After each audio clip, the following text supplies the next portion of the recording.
Before we dive into the basics of Arduino software, let us discuss first the basics of voltage, current, resistance, and Ohm's law. In this lesson, we will be exploring the fundamental concepts of electricity and how they relate to one another. First, let's start with voltage. Voltage, also known as electric potential difference, is a measure of the electric potential energy per unit charge. It is often represented by the symbol V and is measured in volts. Voltage is the force that drives electric current through a circuit.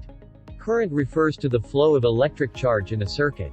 It is a measure of the amount of electric charge passing a point in a circuit per unit of time, typically measured in amperes.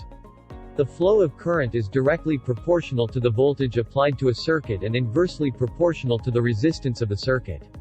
The flow of current can also be influenced by factors such as temperature, material properties, and magnetic fields. In electrical circuits, current is essential for the operation of devices and the transfer of energy. Next, let's talk about resistance. Resistance is a measure of how difficult it is for electric current to flow through a material.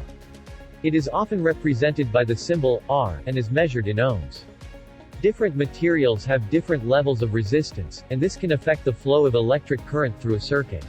Finally, let's discuss Ohm's law. Ohm's law states that the current flowing through a conductor between 2 points is directly proportional to the voltage applied across the 2 points, and inversely proportional to the resistance between them.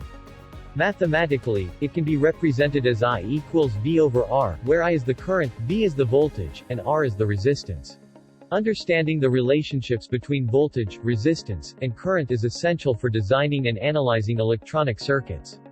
With this knowledge, you can predict how different components will behave in a circuit and make adjustments as needed.